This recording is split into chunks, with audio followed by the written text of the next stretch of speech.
Tenemos la gran suerte hoy de contar con un elenco verdaderamente extraordinario de voces, de intelectuales, de participantes en el arte de los medios, también de las políticas públicas y en todo el tema de la promoción de una cultura de libertad en América Latina y en el mundo. Creo que en los programas que se les ha distribuido tendrán ustedes alguna semblanza de los currículums. No los quiero leer por cuestiones de tiempo. Tenemos entre 12 y 15 minutos de presentaciones para cada uno y hemos decidido adoptar una metodología de elección, no de libre elección, sino de elección de acuerdo a orden alfabético. Entonces pensamos que esto sería lo más justo. Yo creo que este tema es un tema fundamental, no meramente por el hecho que ha sido fuente de discusión y de disputa y de diálogo en la región latinoamericana, cuál es el rumbo de la prosperidad y el rumbo de una cultura de libertad, sino particularmente la coyuntura que estamos atravesando hoy en día también deja mucho que hablar de este tema. Podríamos mencionar en materia económica, por ejemplo, la advertencia del gobernador del Banco de México, Agustín Carstens, hace unos días, sobre si los mercados emergentes podrían estar enfrentando, si no cuidan la prudencia macroeconómica y si no toman medidas adecuadas, una tormenta perfecta similar a la del 2008. Podemos voltear también y ver en América Latina algunos países que quizá con demasiado optimismo se están colocando dentro de la imagen de los inversionistas internacionales. Ciertamente México es parte de este grupo. Chile, bueno, siempre ha sido un país con una referencia importante y Axel Kaiser aquí tendrá oportunidad de compartirnos su opinión. Pero Perú y Colombia también son otros dos países que han sido calificados como los nuevos mercados o parte del club de los nuevos mercados de crecimiento. Por otro lado, vemos naciones como Venezuela, que acaba de anunciar un ajuste cambiario importante y que según una conversación que recién sosteníamos con Ricardo López Murphy, es apenas el inicio de una historia que va a ser muy dolorosa. Y si el propio país de don Ricardo, Argentina, no está siguiendo el mismo rumbo. Entonces, hay varios contrastes y hay muchas incertidumbres. Así que yo creo que este ejercicio y este tipo de diálogos son sumamente valiosos. Quisiera primero pasarle la palabra a Luis Carlos Ferecín, él es presidente de Accenture México. Saben todos ustedes, Accenture es una firma de consultoría reconocida a nivel mundial. Yo en lo personal tuve la oportunidad de trabajar con Accenture cuando celebrábamos las reuniones del Economist aquí en México. Entonces, Luis Carlos, tienes uso de la palabra, 12 a 15 minutos, por favor. Gracias. Bien, ya que vamos a hablar de Latinoamérica, yo creo que represento probablemente mucho acá como otras personas, pero nací y crecí en Brasil, entonces tengo una visión muy clara de Brasil. Y el mejor momento de mi vida me moví a México, entonces tengo 7 años en México, entonces después de haber aprendido, y siempre digo, experiencia es lo que uno logra cuando tú no logras lo que querías. Tuve un montón de experiencias en Brasil y afortunadamente estoy en México hace 7 años. Déjame hacer una comparación, primero empezando sobre la perspectiva Latinoamérica y mirar un poco 450 millones de personas, un mercado bastante razonable, pero muy concentrado en 2 novias, y 2 novias muy guapas hoy, que es Brasil y México. 70% básicamente la población, las 2 economías más relevantes, pero 2 novias con características muy distintas. Y creo que el gran tema de la discusión para Latinoamérica es qué va a pasar con estas 2 novias en términos de perspectiva futura. O sea, con quién van a casarse, primero si se van a casar, y segundo, con quién van a casarse. Pero antes de empezar un poco sobre esto, yo creo que, hablando un poco de Latinoamérica, creo que todos los países se han beneficiado mucho del tema de boom de commodities. O sea, si tomamos entre 2002 o los últimos 10 años, el incremento del valor de las commodities impactó de forma muy positiva a varios países, pero de forma muy relevante a Brasil, un poco menos a México, ya vamos a ver cuál es el impacto de esto, pero un impacto muy relevante, y creo que si tomamos algunos números o algunos temas que pasaron con Brasil, primero, los commodities crecieron muchísimo, y no importa si son recursos naturales, pero también la parte de agroindustria creció de una forma muy relevante, un crecimiento impactante en términos de precio, lo que hizo con que la economía del país creciera de una forma importante. Segundo, yo creo que Brasil ha hecho de una forma relevante también el incremento de consumo. Básicamente ahí casi que 40 millones de personas más se incrementaron en los últimos años el mercado de consumo, y esto representó un incremento de la economía muy relevante para una economía que tiene una característica muy cerrada como economía y como país, muy distinta de la otra novia que tenemos, que es la novia México, quizá de las economías más abiertas que hay en la región, o la más abierta. Brasil tiene algunas características importantes y algunos retos fundamentales acá. Primero, lograron hacer muy bien el tema de aumento de consumo, y esto asociado a un tema de imagen. No voy a juzgar presidentes antiguos acá, si fueron buenos o malos, pero seguramente te diría que Lula fue el mejor Chief Marketing Officer que un país ha tenido en los últimos 100 años. Vendió el país de una forma impresionante, pero hoy el país sufre mucho más con la falta de mano de obra, una infraestructura que es demasiado deficiente, o sea, no tienen problemas muy complicados de infraestructura, un grupo de multinacionales brasileñas muy buena, que está creciendo mucho afuera, y esto es importante, y creo que el reto principal que ha logrado con imagen es atraer inversión. Y creo que el gran reto que tienen estas dos novias en la región es: solo vamos a crecer en tasas relevantes si logramos como países atraer inversión extranjera, y es la forma de crecer, porque el ahorro interno no va a ser suficiente para permitir todas las inversiones que son requeridas para el crecimiento y también crecer una nueva capa de consumo. Economías muy distintas, hablamos un poquito más de México. México, así como Brasil, con un bono poblacional muy relevante, un poquito más joven que Brasil, pero nada muy relevante. Una característica de educación interesante, si tomamos hoy el promedio de educación en México, es como casi 12 a 15% más alta en promedio do que en Brasil. Una cantidad, y si vas sumando esto percentualmente, el impacto es muy relevante. Hoy México, con 60% de la población de Brasil, gradúa más ingenieros que Brasil.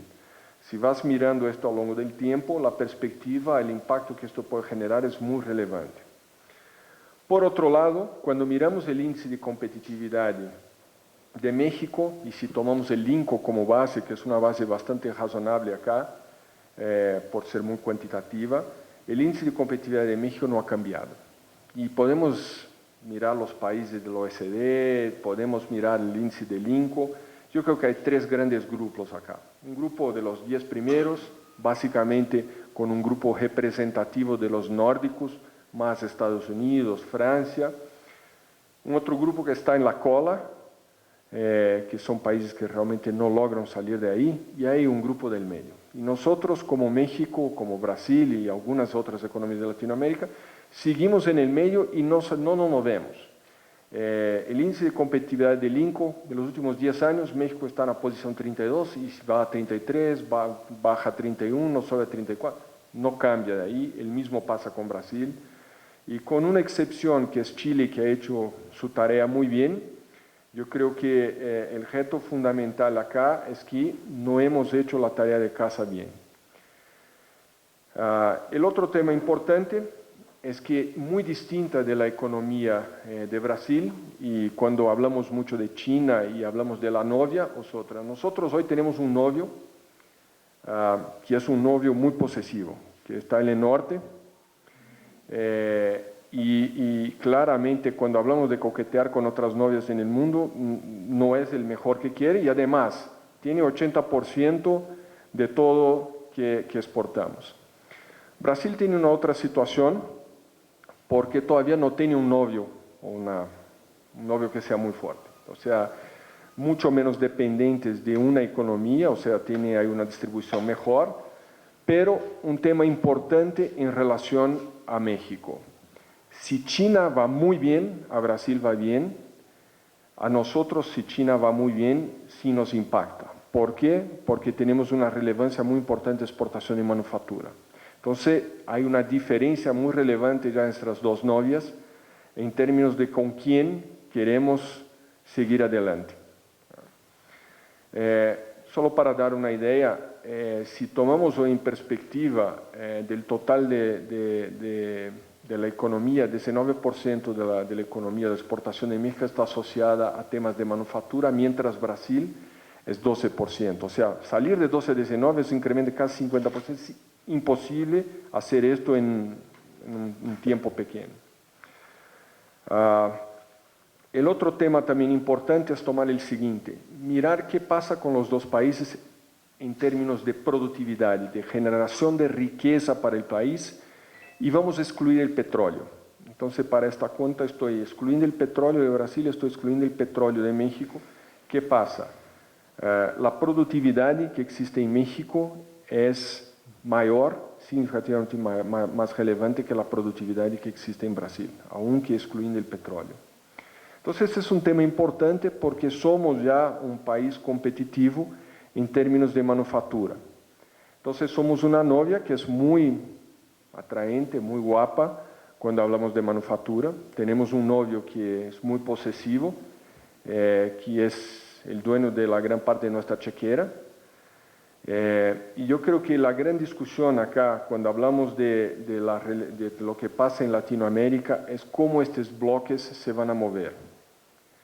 Claramente, cuando decimos que hoy exportar 80% a Estados Unidos es el tema muy relevante, mover la aguja acá, si vamos mucho al TPP, que es nos asociar con Asia y intentar algo relevante, también esto es importante, pero esto no va a mover la aguja en los próximos 5 o 8 años. Y creo que tenemos que pensar un poco dónde tenemos que nos enfocar. O sea, porque sí seguimos siendo la novia más atraente, la más bonita, la más guapa para América del Norte. Y es más, yo creo que si hacemos bien la tarea este año, el próximo vamos a ser el segundo socio comercial de Estados Unidos. China está perdiendo su participación. Nosotros probablemente debemos sobrepasar Canadá, no sé si este año o el próximo año.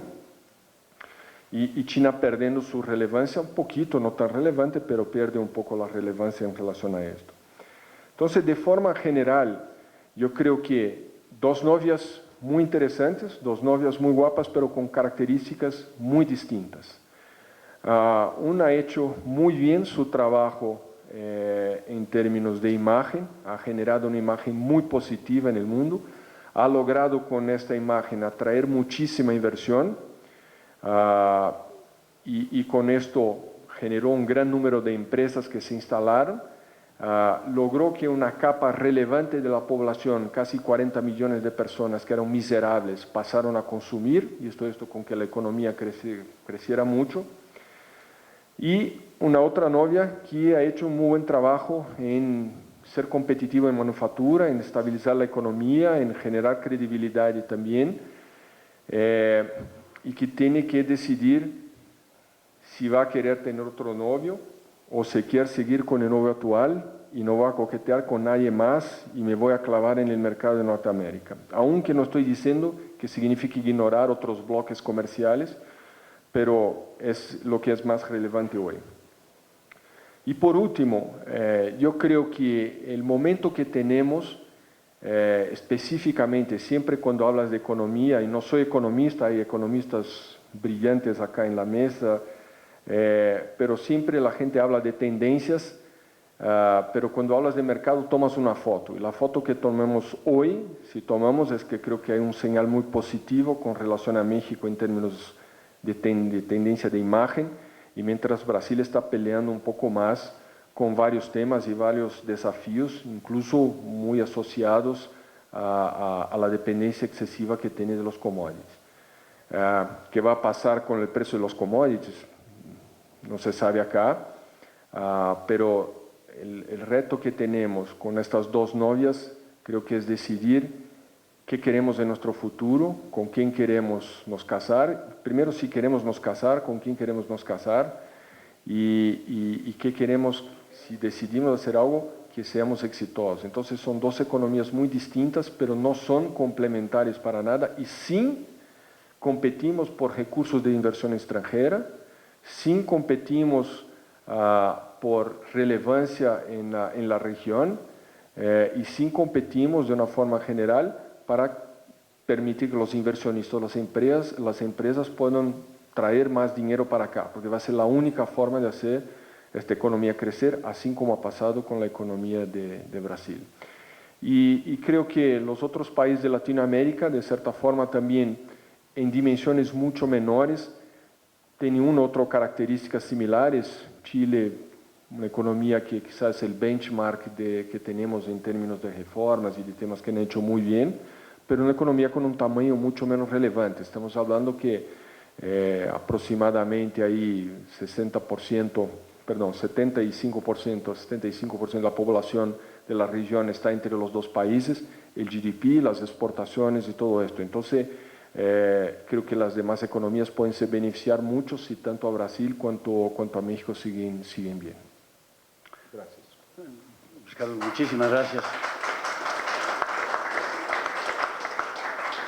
La verdad, una excelente forma de iniciar este diálogo y bueno, no queriendo hacer alusión a asuntos de novias y de hablar de Argentina específicamente, pero nuestro próximo orador viene de Argentina, Ricardo López Murphy, una de las voces más lúcidas en materia económica regional y gran conocedor de México. También tenemos oportunidad aquí de disfrutar y de tener el privilegio de sus visitas cada año en varias ocasiones y creo que también se ha convertido en un referente sobre la propia economía mexicana.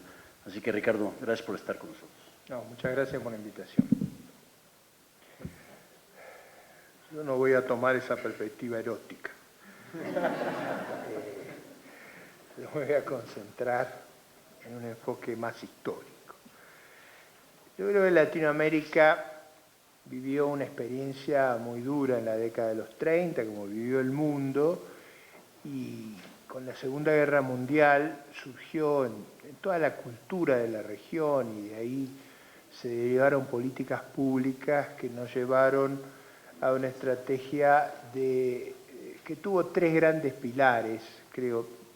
Uno podría agregar más cosas, pero con el fin de hacer una caricatura que nos permita en 15 minutos dar una opinión valiosa, yo diría que la Latinoamérica de la posguerra es una Latinoamérica basada en el estatismo, un peso extraordinario del Estado como poseedor, como proveedor y como regulador, es decir, un Estado enorme, el infantiásico, que se ocupaba de todo, un Estado minorista que estaba metido con centenares y miles de empresas, países en general de alta inflación, algunos menos, otros más, pero yo diría que ya en los 70 todos teníamos altas tasas de inflación, y países que habían hecho de la cerrazón y de su aislamiento, de economías muy cerradas, el núcleo de su modelo de crecimiento.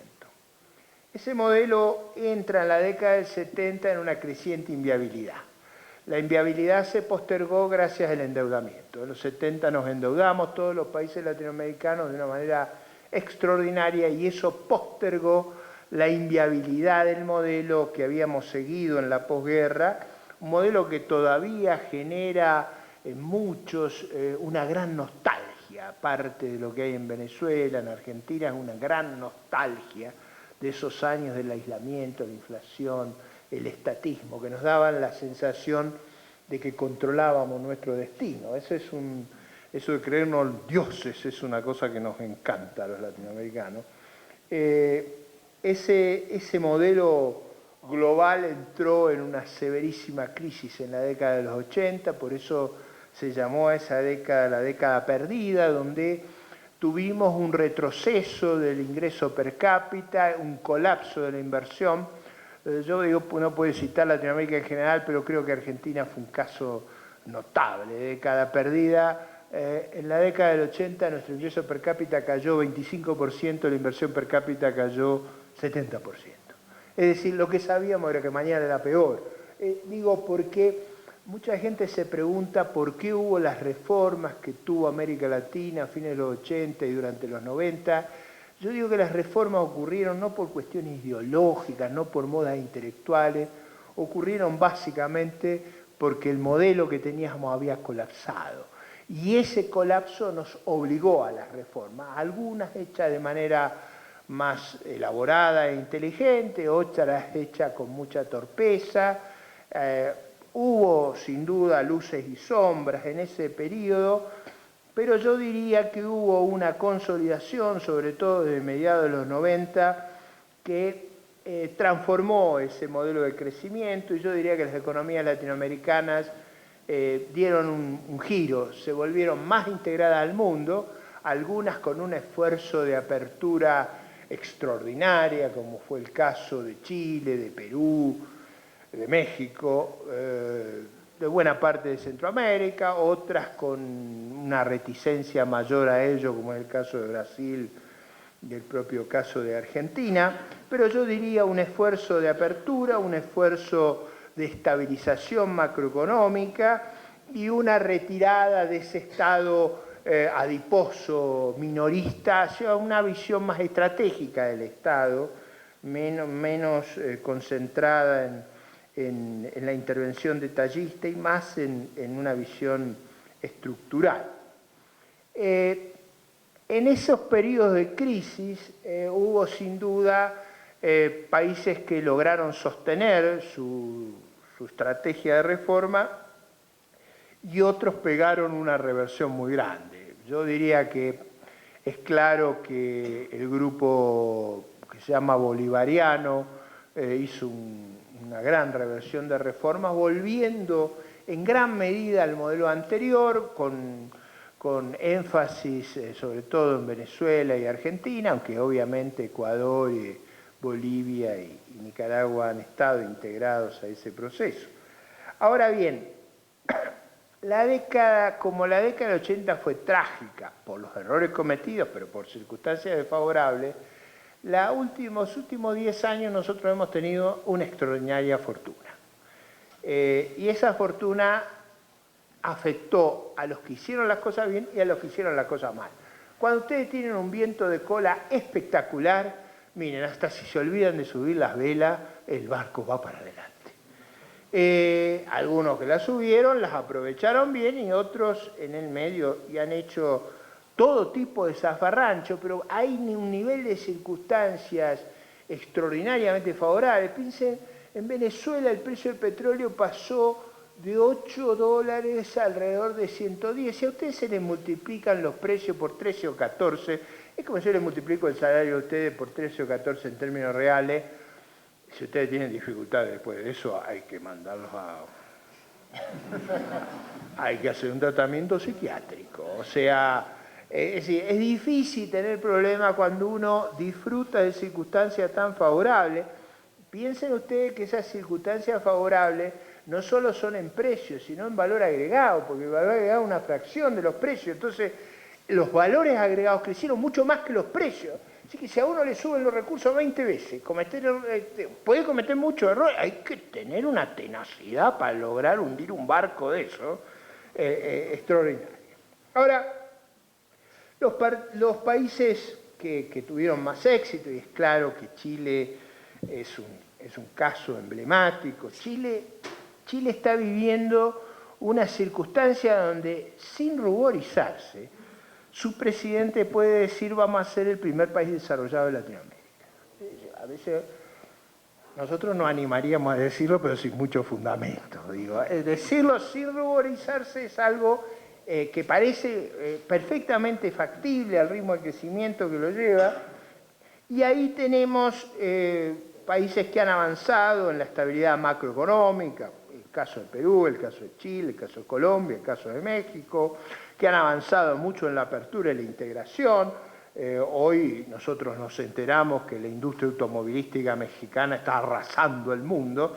Por ejemplo, en Argentina nosotros cortamos el convenio porque no podíamos aguantar la competencia de México. Es unos años atrás lo hubiéramos tomado en broma, pero ahora esa es la verdad. Y hoy los ingresos de las exportaciones de automotores de México son mucho más grandes que las remesas. Así que estamos frente a un fenómeno singular de eficacia en la estabilidad macro, en la apertura. Yo diría, hay por supuesto dudas, y yo diría que las dudas están sobre la calidad de la gobernanza en nuestros países. Es decir, la gobernanza implica la confianza que hay en el Estado, los problemas de seguridad, los problemas de eficacia de nuestros sectores públicos. Ahí todavía hay mucho trabajo para hacer, pero yo diría que uno percibe, y yo percibo dos grandes corrientes. Una corriente, la que se ubica alrededor del Pacífico, que es una corriente donde uno ve países que están marchando a una gran velocidad, con una gran confianza y quizás con algún exceso de confianza. Yo he estado unos días en México y veo demasiado entusiasmo. O sea, no digo que no hay elemento de juicio para estar entusiasta, pero yo percibo, tanto en México como en Chile, como en Perú, como en Colombia, una euforia. Y lo estoy diciendo con alegría, porque yo respeto lo que se ha hecho y creo que están haciendo en general lo que se debe hacer, pero me parece que hay un sentimiento de euforia peligrosa. Después está la otra vertiente, donde las dos figuras emblemáticas, cualquiera sea el género sexual que le querramos poner, no quiere nadie meterse por ahí, que es el caso del problema de Venezuela, donde uno tiene, digamos, una situación dramática, o sea, dramática por donde se la mire. Yo creo que a veces en Latinoamérica, yo siempre pensé que lo desaforado de la literatura latinoamericana de los 60, ustedes se acuerdan, García Márquez, Vargas Llosa, a mí me parecía alucinante cuando la leía. La verdad que estamos viendo cosas que esa literatura es casi de cronista. Digo, Venezuela ustedes tienen, con ese precio del petróleo, habiéndose multiplicado por 14 el precio del petróleo, Venezuela está en una crisis de pagos externos notable. El tipo de cambio oficial es un cuarto, un quinto del mercado paralelo. No hay reserva, acaban de hacer un gran ajuste, el ajuste rojo, pero esto es solamente el aperitivo de lo que viene, porque ahí hay un problema de desequilibrio inmenso, una destrucción de la organización económica, pero que yo creo que es el problema menor. El problema que a mí me parece similar a esa literatura fantasiosa, esa cosa que uno tenía que revolver la cabeza para decir, no me puedo enloquecer con el Macondo, esa cosa de Macondo, cuando tiene un presidente que hace 63 días ha desaparecido. Digo, en esa crisis, hace 63 días que el presidente es un fantasma. Sabemos que está muy enfermo. Nadie sabe qué es lo que tiene en términos de su capacidad de ejercer el gobierno, y ha sido reemplazado por alguien que no eligió a nadie y que se han postergado en una forma que la literatura fantástica no había contemplado, los plazos de traspaso del mando, y a todo el mundo le parece que, digo, es como es, y nadie sabe cómo sigue eso. Entonces, en esa atmósfera siempre hay algún comentario macabro, como el de los diarios madrileños, que ustedes saben, que dicen que se ha acabado un muro ustedes que conoce la importancia de la narrativa y de los discursos, de esos discursos interminables, qué cosa terrible podía pasar ahí, que se quedara mudo. Pero lo asombroso del episodio es que nos luce como una cosa que no requiere un cambio y que no hay en la sociedad venezolana una capacidad de cambiar. Digo, la crisis es la superficie del problema. Lo que está abajo es una cultura que tolera esas circunstancias y nadie pregunta cuál es la verdad. Si cuando ustedes llegan a esa fantasía que no se sabe cuál es la verdad, eso les da una dimensión del rumbo que hay ahí y del problema que estamos enfrentando. Por eso, imagínense si yo hubiera tomado la figura gnóstica. El fantasma es una nueva realidad. El segundo caso es mi patria, mi pobre patria, donde acabamos de recibir, porque yo creo que nos pasa de todo, también tenemos un tipo de cambio divergente, pero yo diría, tenemos muchísimos problemas energéticos, inflacionarios, externos, de inversión, de colapso de la inversión, de accidentes inconcebibles que nos pasan. Los trenes no logran frenar en las estaciones, o sea, nos pasan cosas increíbles. Pero eso no es lo más llamativo. Acabamos de ser sancionados por los organismos multilaterales por mentir con nuestras estadísticas. ¿Ustedes se imaginan que la presentación de un país que viene y dice, yo trampeo, como dice nuestro presidente, sin que se ruborice, todos truchan, yo también trucho. Trucho es en el lenguaje, en el slang, en el lunfardo argentino, truchar es hacer fraude con los números y con las estadísticas. Entonces, tenemos esa atmósfera delirante. Ahora, recibimos la sanción y en lugar de decir que estamos en un proceso de corrección, que eso ha sido un problema, digamos, ustedes vieron cuando uno lo ponen y lo exponen en una falla muy grave, uno busca alguna indulgencia diciendo, digamos, en la tradición cristiana, reconocimiento de culpa, propósito de enmienda y penitencia, ¿no? Alguna cosa. No, nosotros no hemos reaccionado así. Ustedes saben, nuestra presidenta tiene una vocación por el Twitter. Entonces contesta por Twitter. Entonces, a los que nos han sancionado le hemos contestado que se ocupan de nosotros y no se ocupan no de las burbujas, de los globos estratosféricos que se han formado en el mundo. Esto me hace acordar a un conocido mío que la mujer lo sorprende en una infidelidad y en lugar de dar explicaciones dice, ¿te has fijado lo que es la tormenta? Y él no contestaba sobre el evento relevante. La mujer le hablaba, ¿pero qué has hecho? ¿Qué te viene? Y dice, no, la tormenta, ¿no viste la tormenta? Nosotros contestamos, el fondo no ha visto la crisis internacional, en vez de contestar el problema que estamos. ¿Por qué cuento esto?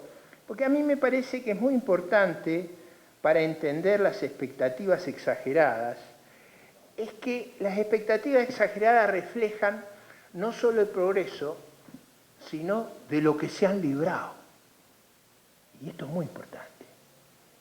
Es muy importante.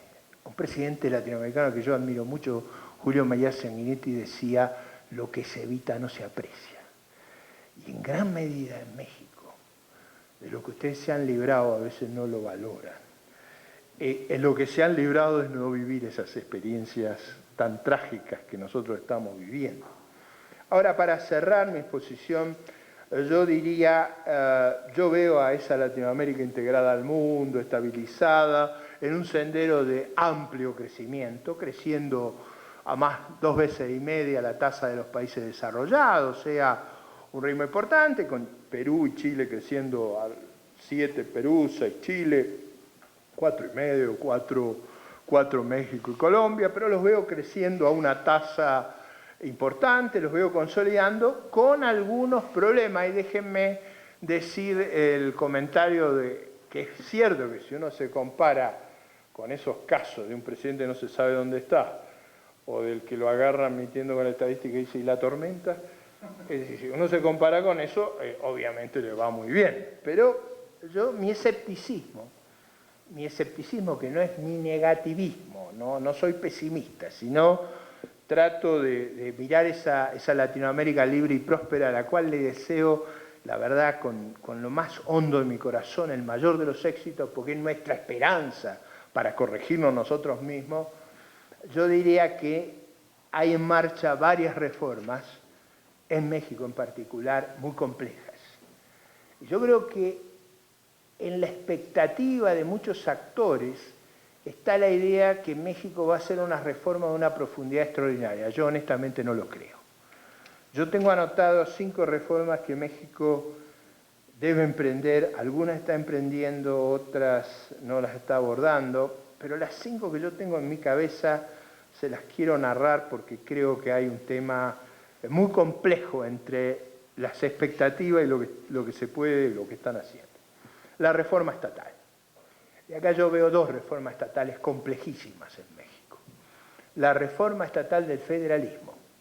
México tiene un sistema federal mal diseñado, muy complicado, que se le está complicando cada vez más. Y la reforma de la eficacia del Estado. Y yo creo que sobre eso ni ha empezado la reforma. Segundo, la reforma educacional.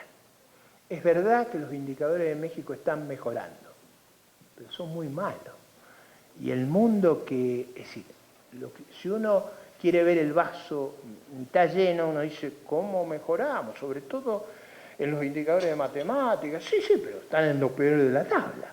O sea, es verdad que se está mejorando, pero se está en un lugar muy malo para un mundo extraordinariamente competitivo. Cuando uno se compara, ¿con quiénes van a competir? Van a competir no con Argentina, no con Venezuela, no con la esclerótica Europa, van a competir con el este de Asia, cual los chicos van al colegio 1500 horas y los nuestros van 500, 600, salvo que tengan atributos casi de Einstein, vamos a tener problemas con eso.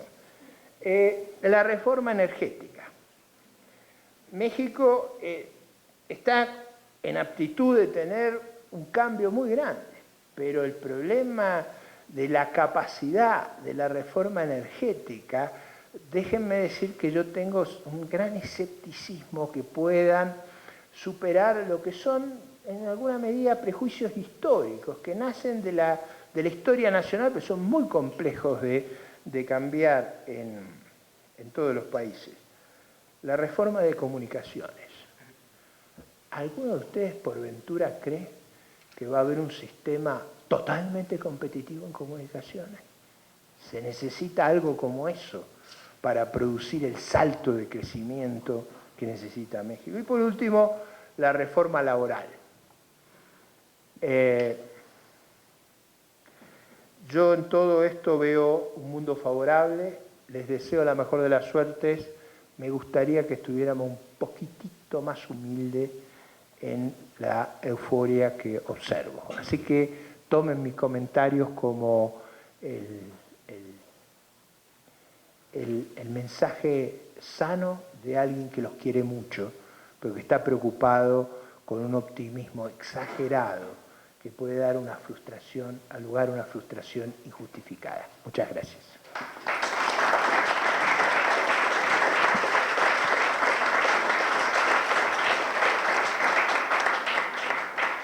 Siempre muy sabias las recomendaciones de Ricardo López Murphy, que hace 2 años, en otro foro aquí en México, también decía que compartíamos y sufríamos de un pesimismo exagerado y que hay que encontrar esa balanza. Así que son muy bienvenidas estas palabras de prudencia y de humildad en un momento tan importante para México. Ciertamente creo que Sergio Sarmiento abordará el tema con mayor profundidad.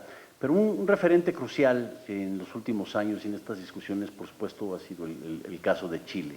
No tan solo por las reformas económicas que han sido, digamos, una especie de benchmark fundamental para otras reformas estructurales en otros países, sino también por la transición a una sociedad más abierta, una democracia política y a partir de ello, pues el hecho de que quizás sí se pueda estar pensando en la primera nación latinoamericana perteneciente al mundo desarrollado. Pero para esto yo creo que la voz de Axel Kaiser, un joven que ha logrado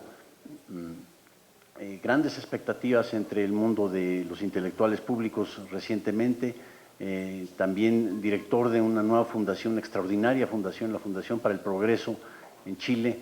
Pues Axel, quizá tú que has escrito ya varios libros y artículos al respecto nos puedas iluminar cómo ves Chile, si esta historia que tanto platicamos es cierta, no es cierta, y qué rumbo le ves a la libertad y a la prosperidad en tu país y América Latina.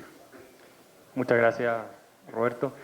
Sí, bueno, efectivamente Chile, yo voy a retomar la perspectiva histórica, porque Chile durante toda la historia de la independencia, desde la independencia de los países latinoamericanos, fue en cierto sentido un modelo, al menos de estabilidad política, si se comparaba con otros países latinoamericanos.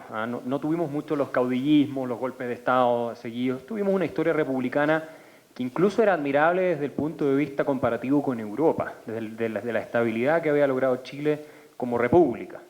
Pero yo quisiera volver al caso de cómo se arruinó Chile, porque Chile fue arruinado en el transcurso de la década de los 30 hasta la década del 70, en que gobierna el primer presidente marxista elegido en el mundo, que era Salvador Allende, y eso termina en un colapso total del sistema democrático y de la economía chilena, y después eso se reconstruye en un gobierno autoritario.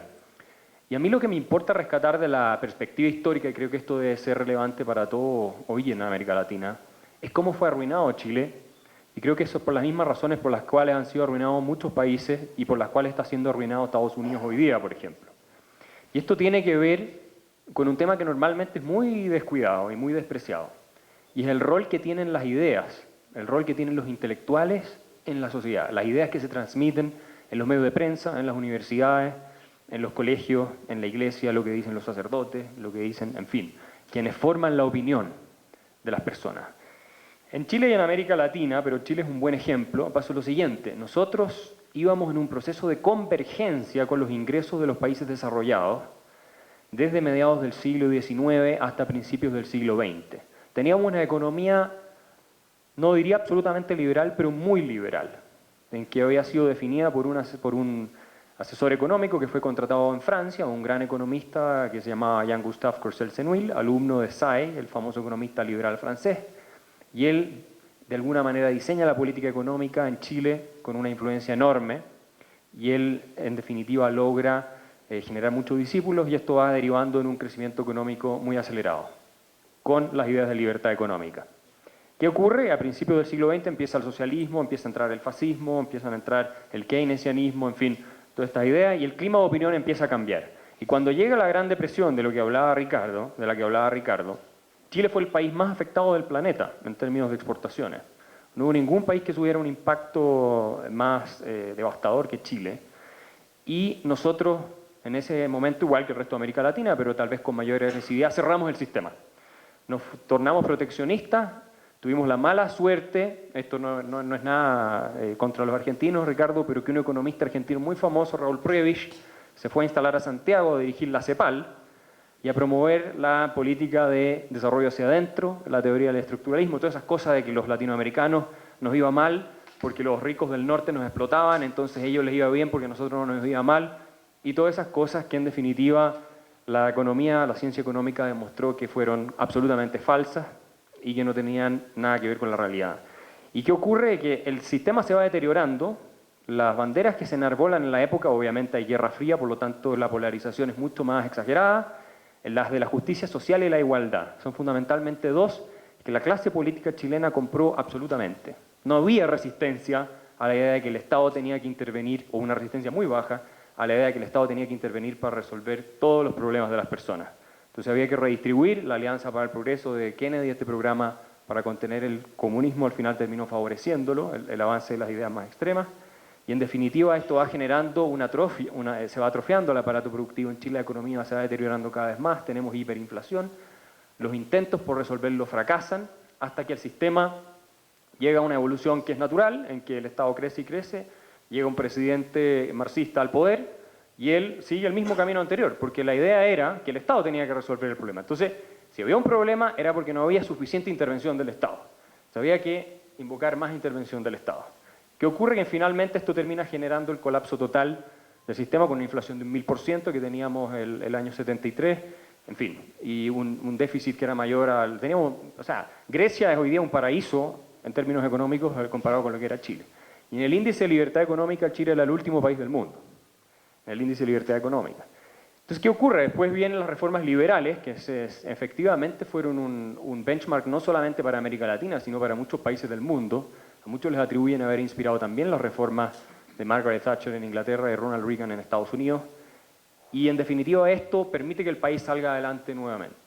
Y hoy día somos el país, lo he visto en programas de televisión en Alemania, donde vivo yo, le hablan de la Suiza de América Latina. A mí me da un poco de risa. ¿Será por lo aburridos que somos? Porque la verdad es que no. Desde el punto de vista económico, sí, efectivamente hemos hecho cosas que son ejemplares y que vale la pena imitar. Pero yo soy un poco pesimista respecto al futuro de Chile. Y les quiero decir por qué. Desde hace una década y media aproximadamente, que estas ideas de redistribución, el estado de bienestar y la igualdad, y que en realidad hay demasiada desigualdad entre los que ganan mucho y los que ganan poco, y el Estado tiene que redistribuir, han tomado cada vez más fuerza. Los intelectuales están haciendo un trabajo en las universidades, en los medios de comunicación, se está instalando en el clima de opinión, del que hablaba Milton Friedman con tanta preocupación, el clima de opinión intelectual, lo que define cómo la gente va viendo el mundo, se está tornando en favor del Estado, hacia un Estado cada vez más interventor. Entonces, por ejemplo, en los últimos 6 años, la participación del Estado en el producto creció de un 18 a un 24% en Chile. Eso es una expansión dramática. Ahora, estas ideas siguen ahí, hoy día se está proponiendo con seriedad, incluso la han endosado el presidente de la democracia cristiana en Chile, que es uno de los partidos más importantes, el expresidente Ricardo Lagos, la idea de una asamblea constituyente, que le ponga fin a la Constitución de 1980, donde está anclada el sistema económico liberal, y en definitiva se reemplace por un modelo de solidaridad social. Y eso si va a prosperar o no se lo dirá el tiempo, pero que ya se esté discutiendo a ese nivel y de manera seria, son síntomas que son preocupantes, y eso tiene que ver con que se está perdiendo la batalla por la legitimidad del sistema. Se cree que un sistema que permite la libertad económica y que evidentemente prospera en todo, porque ese es el caso evidente de Chile en que todos han prosperado, el ingreso per cápita pasó de 4.000, hoy día estamos acercándonos a los $20.000 en los últimos 30 años, en definitiva es un sistema injusto y por lo tanto eso se tiene que corregir. El argumento de la moral del sistema, de la moralidad del sistema es a mi juicio el más relevante en cualquier país latinoamericano, y ustedes lo saben también muy bien en México. Siempre la discusión en torno a la desigualdad, en torno a la justicia social, es un argumento muy fuerte, no hay político que se atreva a desafiarlo, de ningún partido prácticamente, y es preocupante. ¿Por qué? Porque esto lleva a una expansión en las funciones del Estado, inevitablemente impacta sobre el diseño y la evolución institucional de los países, y evidentemente esto funciona en la medida en que, como decía Ricardo, nosotros tenemos ingresos, y Chile ha sido un país beneficiado con el boom de los commodities, tenemos un precio del cobre que ha sido prácticamente récord, de más de $3.50 la libra o $3.50 la libra. Hace un par de años atrás, con la crisis del 2008, cayó a prácticamente $1, y siempre tuvimos precio en torno al $1.50, y hoy día estamos en un boom. Y este boom ha generado demasiada expectativa, ha generado un optimismo también que a mi juicio es exagerado, y en definitiva tenemos que contemplar que el 80% de las exportaciones chilenas, el 80% ya prácticamente es el puro cobre, y el 30%, o un tercio de los ingresos fiscales en Chile, depende del precio del cobre. Entonces la pregunta es, ¿qué ocurre? Y así todo tenemos un déficit de cuenta corriente que va a ser de en torno a un 4% del producto, es calculado para este año según el Banco Central. Entonces, ¿qué ocurre cuando el precio del cobre cae? ¿Cómo podemos financiar todos los compromisos que los distintos gobiernos, incluido el gobierno de Sebastián Piñera, en materia de prestaciones sociales han ido adquiriendo? ¿Cómo vamos a hacer eso cuando hemos generado expectativas en la población de educación universitaria no gratis, pero financiada, al final es gratis, digámoslo así, para gran parte de los estudiantes universitarios, de un ingreso que se estableció hoy día ético para todos los chilenos con cargo a las arcas fiscales, en fin, tenemos una serie de nuevos beneficios sociales que se han ido aprobando. El 80% del gasto del gobierno es gasto social en Chile. Y en definitiva, la preocupación que tengo yo, y esto lo veo no solo en Chile, en otros países de América Latina, es que si bien se han hecho reformas muy importantes, sabemos que en la historia nada es inevitable y sabemos que muchas cosas que se han avanzado, uno las puede perder. Venezuela es el mejor ejemplo. No estoy diciendo que eso le vaya a pasar a Chile, pero sí estoy diciendo que debemos tener cuidado y preocuparnos con exigir demasiadas cosas del Estado y esperar que el Estado resuelva todos los problemas.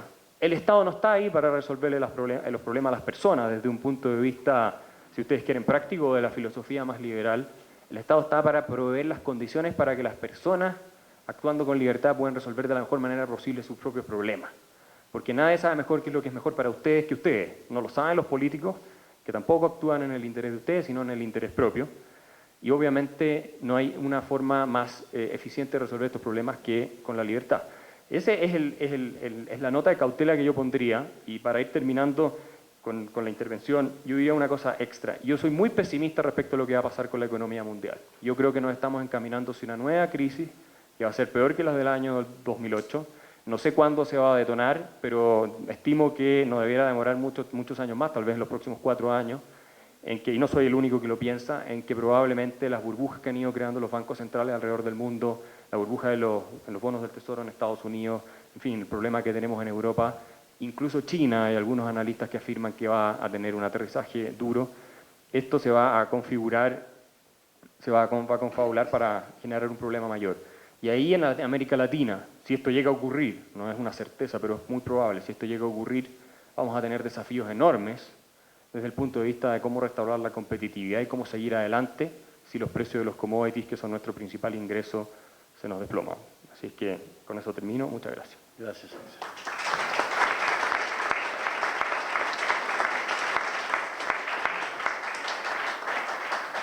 Sergio Sarmiento, presidente de Caminos de la Libertad, un gran proyecto que ha hecho un gran esfuerzo por avanzar una cultura de libertad, no tan solo aquí en México, sino yo diría que en todo el mundo.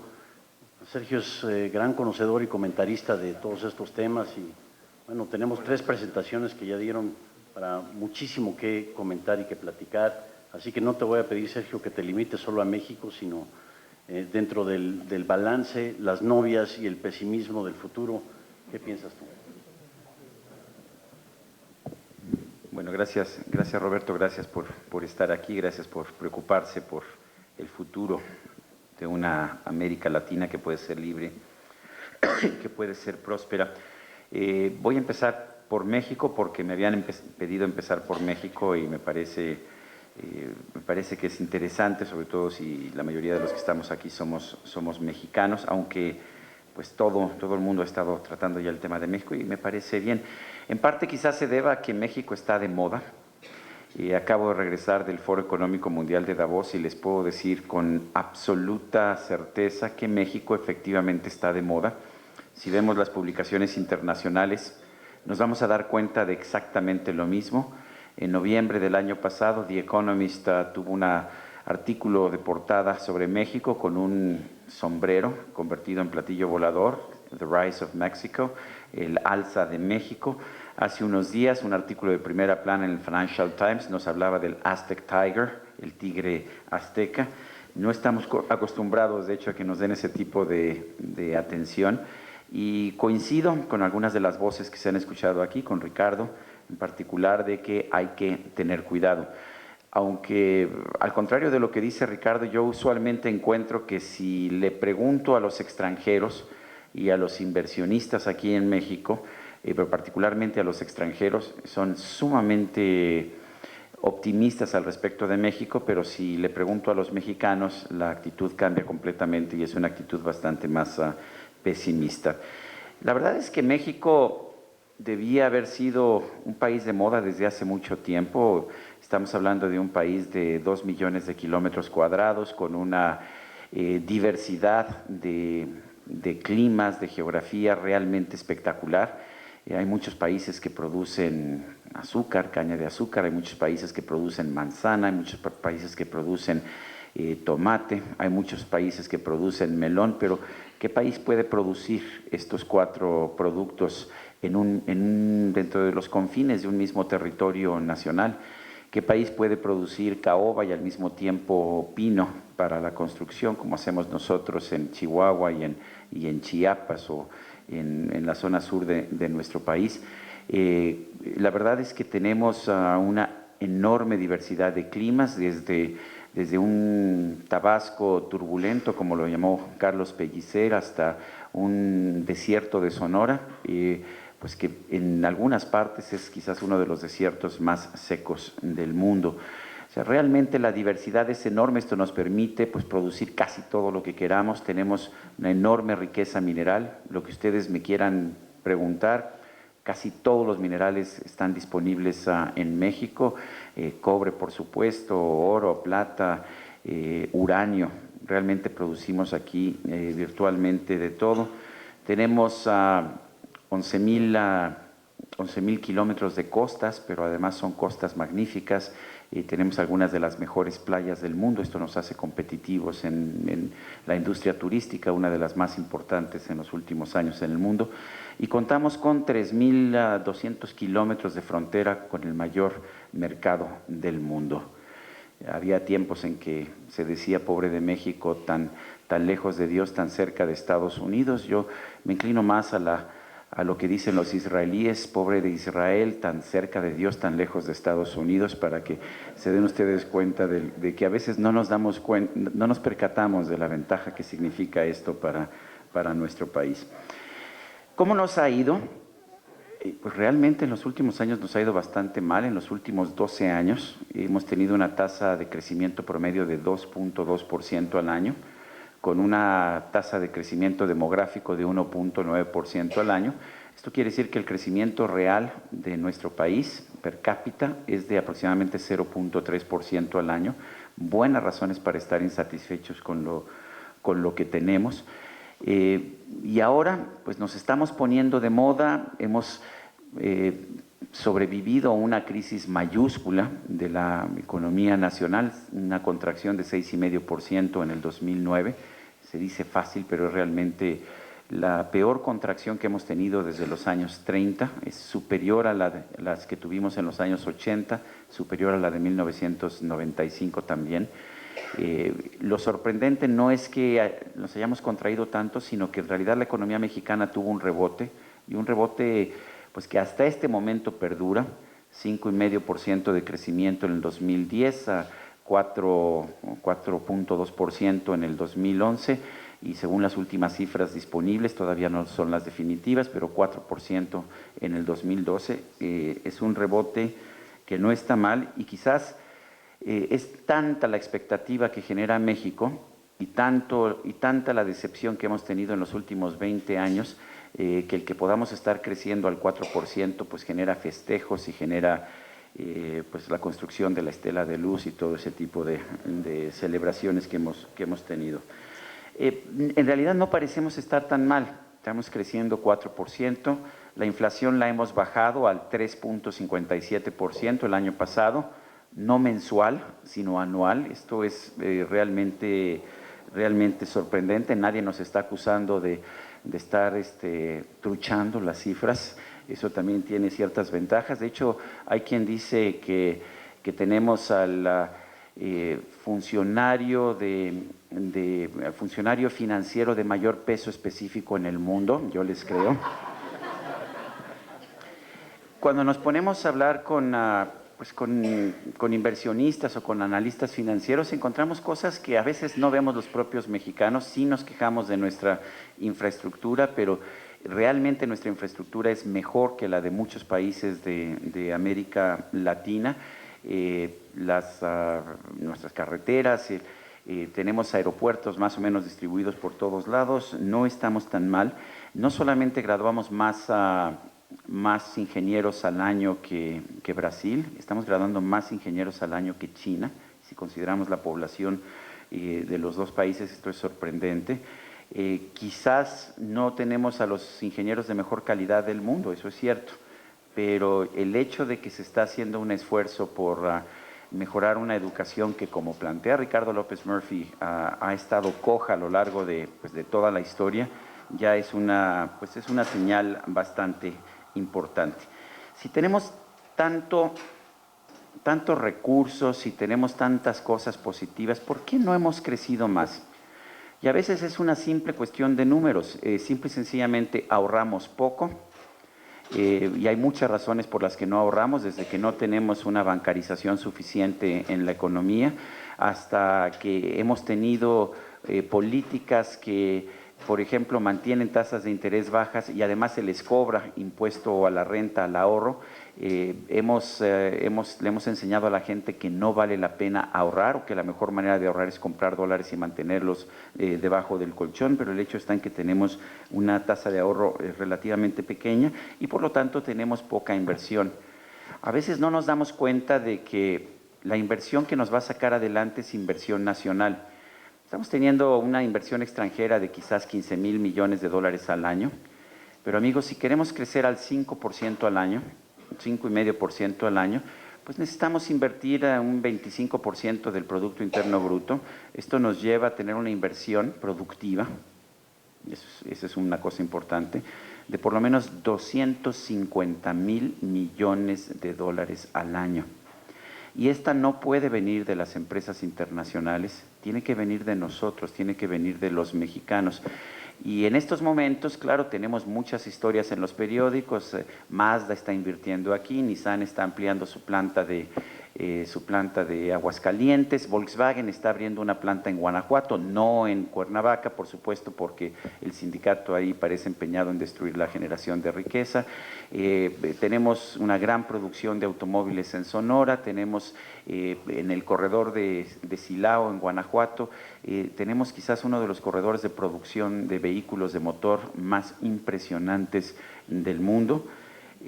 Lo que pasa es que los señores que están invirtiendo en las plantas de Mazda, de General Motors, de Ford y de Nissan, quienes están poniendo el dinero no vienen a vivir en México. Y en cambio, el señor que tiene una farmacia en Cuernavaca, Morelos, o la persona, la familia que tiene pues una pequeña planta no sé, de refacciones de vehículos automotores allá en Tamaulipas, y que está siendo extorsionado constantemente, pues no encuentra el mismo incentivo para invertir, porque estas personas sí tienen que estar aquí. Y estamos viendo una corriente de inversión que se podría hacer en México y que se está yendo al mercado de Estados Unidos, particularmente a Texas. Se está invirtiendo en Texas, no porque las oportunidades de inversión sean mayores en Texas, que no lo son, sino porque esa es una forma de pues establecer un pied-à-terre, establecer una plataforma allá en Texas, permitir que el hijo obtenga la green card y permitirle que se quede a vivir en los Estados Unidos. Y así estamos perdiendo una cantidad de inversión realmente importante. Parece que hay una mayor conciencia que antes en el país de la necesidad de tener reformas de fondo, pero yo todavía siento que no se acaban de entender estas reformas. Si yo hablo con los políticos, me dicen: necesitamos una reforma fiscal porque necesitamos recaudar más dinero para el gobierno. Bueno, ha gastado tan mal el gobierno mexicano a la historia que esa no debe ser la razón de tener una reforma fiscal. ¿Por qué necesitamos una reforma fiscal? Pues necesitamos una reforma fiscal que genere mayor inversión, para empezar, que sea más equitativa. Este pasado mes, este último trimestre del 2012, según la nueva metodología del INEGI, el 59,9% de la economía nacional fue economía informal. O sea, tenemos un sistema que está llevando la inversión a la economía informal, y políticos muy curiosos. Tenemos políticos que se niegan a una reforma laboral que flexibilice la contratación y despido de trabajadores, porque nos dicen que no quieren precarizar el empleo, o no quieren subcontrataciones porque no quieren precarizar el empleo. Y esos mismos políticos promueven, en cambio, y defienden la economía informal en que los trabajadores son contratados sin ningún tipo de prestación, sin ningún tipo de beneficio, pero eso sí lo consideran correcto. Así de paradójicas son las cosas en nuestro país. Se está discutiendo una reforma fiscal y ya se está empezando a discutir sobre ciertas bases. Sí, vamos a hacer una reforma fiscal, pero no vamos a tocar el IVA, no vamos a aplicar el IVA a alimentos y medicinas. La verdad es que esta es una medida que quizás no sea indispensable, pero sí es necesaria para lograr tener un sistema fiscal que genere una mayor inversión, que genere una mayor formalidad en el empleo y que genere, por supuesto, una mayor inversión en nuestro país. Y por otra parte, estamos discutiendo una reforma energética con políticos que nos dicen cosas del tipo, es que queremos tener una reforma energética, pero sin cambiar una constitución que no ha permitido la inversión productiva en energía pues desde hace mucho tiempo, que le ha puesto tales obstáculos que la ha vuelto pues ciertamente muy débil, mucho más débil de lo que debería ser en un país como el nuestro.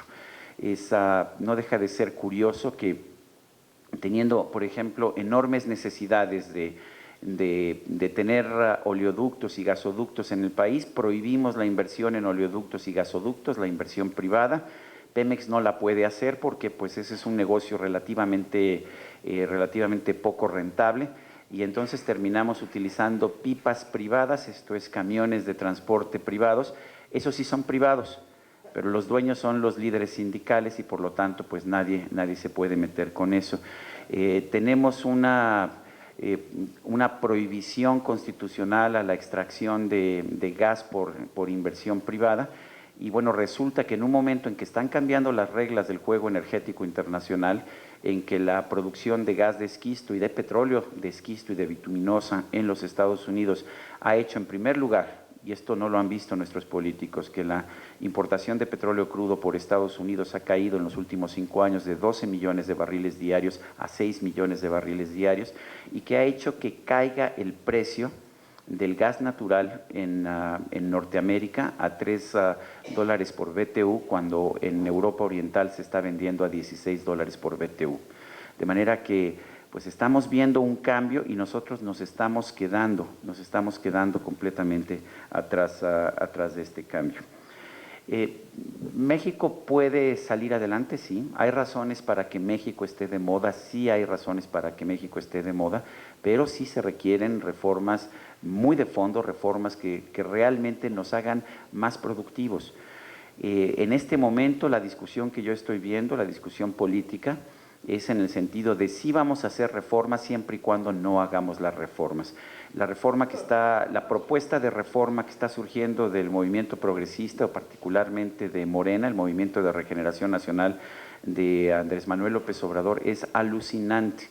Y lo que está proponiendo Andrés Manuel López Obrador es que dejemos de vender en el exterior, que dejemos de exportar un producto que nos cuesta $6 producir en México, el petróleo crudo, que estamos vendiendo a $100 por barril, para poder vender un producto o para poder meter todo el dinero que tenemos, que tiene Pemex, para producir más gasolina, que es un mercado en el que hemos venido perdiendo dinero pues desde los últimos 20 o 25 años y en el que no vamos a ganar dinero. Hay dos negocios lícitos en donde no puedes perder. Digo, yo me imagino que el de marihuana debe ser muy bueno, el de cocaína también, pero no he visto las cifras de los productores, o sea que no cotizan en la bolsa, no he podido verlos, pero en el caso de los negocios lícitos, el mejor negocio del mundo es el negocio del petróleo crudo. El segundo mejor negocio del mundo es el negocio del petróleo crudo mal manejado. Bueno, creo que Venezuela nos va a demostrar que puede uno hasta perder dinero con el negocio del petróleo crudo, pero en fin, el hecho está en que nosotros no hemos aprovechado esta circunstancia y lo que nos están proponiendo es dejar de vender este producto en el que tenemos el mayor margen de rentabilidad más acá de la cocaína, para producir más gasolina, que es un negocio de centavos cuando deja algo de dinero, y que nos dediquemos a producir gasolina y por supuesto a perder dinero. Y claro, de esa forma no vamos a llegar a ningún lado. Ahora, yo creo que de todas las reformas, la reforma más importante para México es la reforma de seguridad y la del marco jurídico.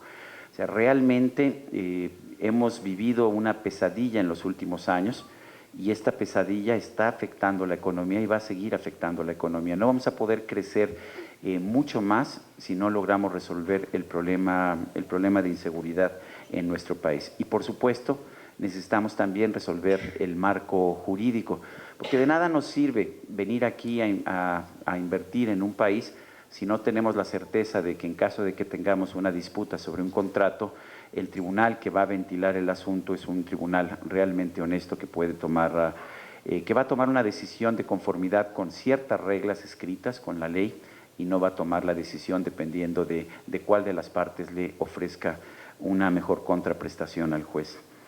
Eso es lo que está pasando con México. ¿Sí hay razones para ser optimistas? Sí, México puede crecer al 4% sin mayores dificultades en estos momentos, ya lo demostramos. Pero para realmente disminuir la pobreza de forma significativa, para realmente duplicar el nivel de vida de los mexicanos en los próximos 25 o 30 años, necesitamos crecer por lo menos al 5,5–6%. Y eso no lo vamos a lograr si no hacemos esas reformas de fondo que estaba manifestando Ricardo López Murphy y con las que estoy absolutamente de acuerdo. Muchísimas gracias.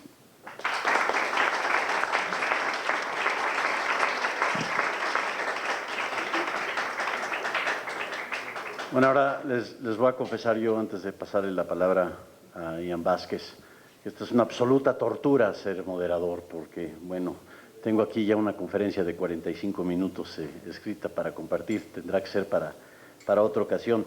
Yo creo que simplemente me gustaría añadir una nota de pie al comentario de Sergio.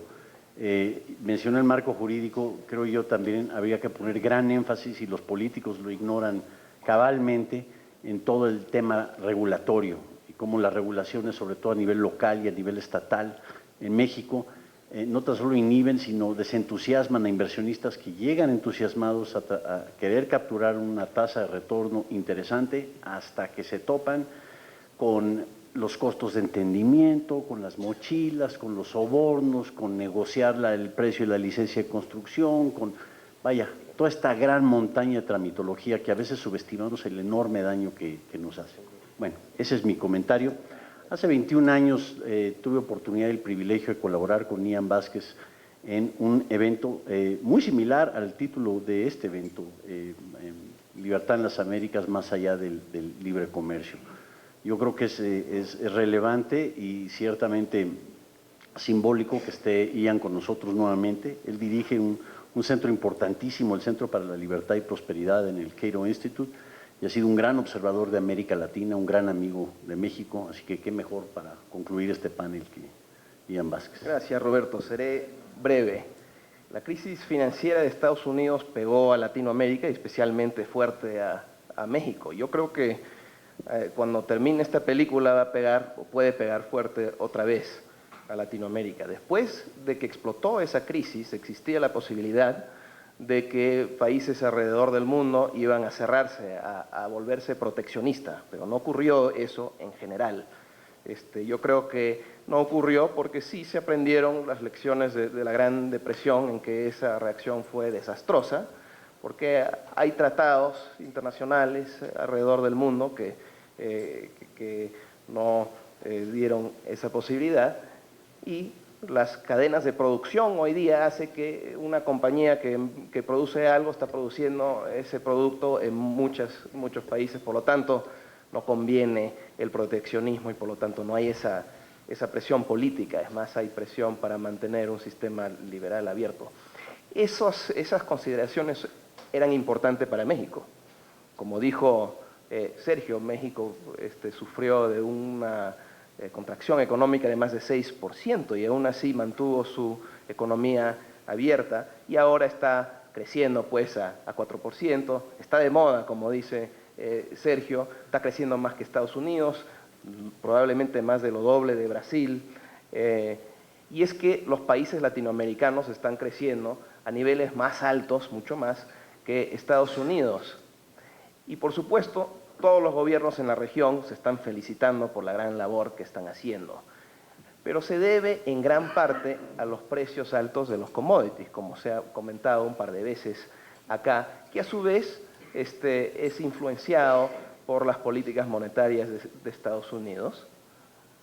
Sin embargo, esos factores externos encubren grandes diferencias en las instituciones y las políticas domésticas de los países en Latinoamérica. En el Instituto Cato, donde yo trabajo, junto con el Instituto Fraser de Canadá, producimos este reporte que se llama Libertad Económica en el Mundo. Y lo que hacemos es medimos con muchos indicadores objetivos el nivel de libertad económica alrededor del mundo, en los países alrededor del mundo. Y ahí podemos ver grandes diferencias en estas instituciones y políticas dentro de la región de Latinoamérica. Y para entender el significado de eso, es importante apreciar cuáles son las lecciones de este reporte. Entonces, los resumo. Hemos encontrado que hay una fuerte relación entre la libertad económica y la prosperidad. Mientras más libertad económica, más prosperidad. Hay una fuerte relación entre la libertad económica y el crecimiento. A más libertad económica, generalmente más crecimiento. Y es impresionante porque aparentemente pequeñas diferencias en términos de libertad económica pueden llevar a resultados significativos en términos de crecimiento, de prosperidad. Si uno mira a los países más libres del mundo, el cuartil más libre, tienen un ingreso per cápita que es el doble del próximo cuartil. Y esto es una lección que los países, así como la India y la China, han aprendido durante las últimas décadas. De tan solo incrementar su libertad económica por 2 puntos en una escala de 10, han podido crecer a 6, 7, 8, 9, 10% por décadas. Eso es inédito en la historia mundial, y así poder sacar de la pobreza a cientos de millones de personas. Eso también ha sido inédito en la historia mundial, tanto en su escala como en su rapidez. Y explica también por qué la desigualdad que ha existido y que ha crecido durante los últimos 200 años, en esta época de la globalización, ha estado decreciendo. Esa brecha entre los ricos y los pobres en el mundo, por la liberalización y el incremento de la libertad económica mundial, ha estado cerrándose. Nosotros no solamente miramos a indicadores económicos, sin embargo, hemos mirado a todo tipo de indicador de bienestar humano, y hemos encontrado ahí una fuerte relación también entre la libertad económica e indicadores de bienestar humano. O sea que a más libertad económica que hemos encontrado, más expectativa de vida, notables diferencias, menos mortalidad infantil, más acceso a agua potable, más educación, menos contaminación, menos corrupción, más libertad económica, ahí digo más libertad política y más libertad civil. Eso tiene sentido, ¿no? Porque el control de la economía es el control de la vida. Así que a la medida que un país se vuelve más libre económicamente, está por definición abriéndose en términos de libertades políticas y civiles. Y hemos visto ese patrón en muchos países que primero empezaron a liberalizar económicamente y luego se volvieron democráticos. Hace unos años publicamos un libro en que un autor decidió ver qué está ocurriendo a nivel mundial en términos de indicadores de desarrollo humano. No mirar al ingreso per cápita y eso, sino a estos indicadores de bienestar humano. Y lo que él encontró es que la brecha ahí también entre los países ricos y los países pobres en esta era de la globalización se ha estado cerrando a un paso acelerado, mucho más de lo que es el caso con respecto al ingreso per cápita. ¿Qué quiere decir eso? Bueno, quiere decir 2 cosas. Uno es que los países son más ricos hoy día y por lo tanto pueden beneficiar a su propia población con esos incrementos de calidad de vida. Pero otro es que a un dado nivel de ingreso per cápita, las personas hoy día pueden comprar, para decirlo de una manera, indicadores o estándares de vida mucho más alto de lo que era el caso hace tan solo 30 años atrás. Ese es un progreso enorme y incluye a Latinoamérica. Si uno mira a todos estos indicadores, se ve que en Latinoamérica también se ha visto mejoras.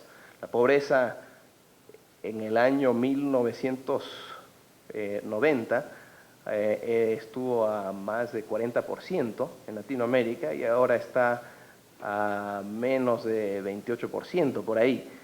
Eso es un progreso importante. Pero decía que las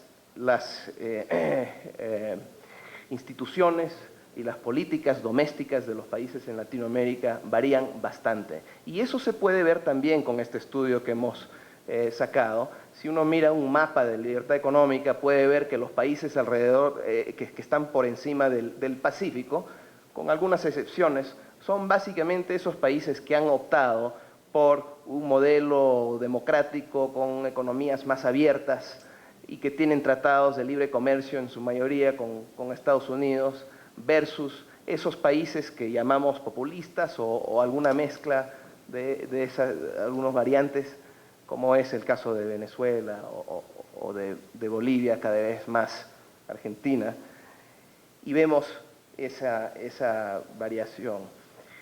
Y claro, podemos ver, estudiando esta evidencia empírica, que hay verdaderas estrellas como Chile. El Perú, se ha mencionado, es cada vez más un caso exitoso de democracia de mercado. Y si lo que dice esta evidencia empírica es correcta, y yo creo que sí lo es, a largo y mediano plazo, podemos esperar que ante una crisis, digamos, se cae el precio de los commodities, los países que son más libres económicamente van a terminar mejor parados que los otros países en muchos indicadores. Todos los países en la región pueden hacer un montón de reformas y deben hacerlas. Yo no voy a hablar de las diferentes reformas que se deben hacer, pero vale mencionar un indicador que me parece sumamente importante, y eso es el tamaño del sector informal en Latinoamérica, que es enorme. En México creo que es 50 o más por ciento, 59% de la fuerza laboral, ¿no? Eso es enorme. ¿Cómo puede? Y en algunos casos ha crecido eso, ¿no? O sea, ha crecido en México, ha crecido en muchos países. Eso no hubiéramos esperado los liberales a la medida que se han dado estas liberalizaciones. ¿A qué se debe? Bueno, a varios factores, pero yo creo que uno de los factores principales es el hecho de que Latinoamérica es la región más rígida con respecto a su sector laboral en el mundo, y lejos. O sea que si a mí me preguntaran cuál es si tú pudieras hacer una reforma en Latinoamérica, ¿cuál sería? Yo diría una reforma del sector laboral. Esa sería para mí la que escogería. Hay muchos más, claro, Sergio mencionó varios. Mira, siempre es una buena idea hacer reformas en la dirección de libertad económica por todas las razones que he mencionado, pero yo creo que especialmente para un país como México, que está tan integrado y atado a la economía estadounidense, ahora es el momento de hacerlo. ¿Por qué? Porque Estados Unidos está mal encaminado. Según nuestro reporte, ha perdido su nivel de libertad económica notablemente en los últimos 10 años. Por largo tiempo, Estados Unidos era uno de los países más libres económicamente del mundo. Estuvo en el lugar número 3 en nuestro ranking. Ahora, dentro de los últimos 10 años, ha caído al lugar número 18. Y esto va a seguir cayendo. Quiere decir que podemos esperar grandes dificultades económicas en Estados Unidos. En el mejor de los casos, nosotros esperamos que el crecimiento económico de Estados Unidos, si se mantiene este nivel o más bajo, va a estar a la mitad de lo que ha estado históricamente por las últimas décadas. O sea que en vez de 3%, podemos esperar que el crecimiento a largo plazo de Estados Unidos va a ser 1,5%. Es por eso que México tiene que hacer todo lo posible para remover sus propias barreras al crecimiento, y felizmente es ahí donde México puede hacer lo que puede en vez de depender de factores externos. Gracias. Gracias, Ian.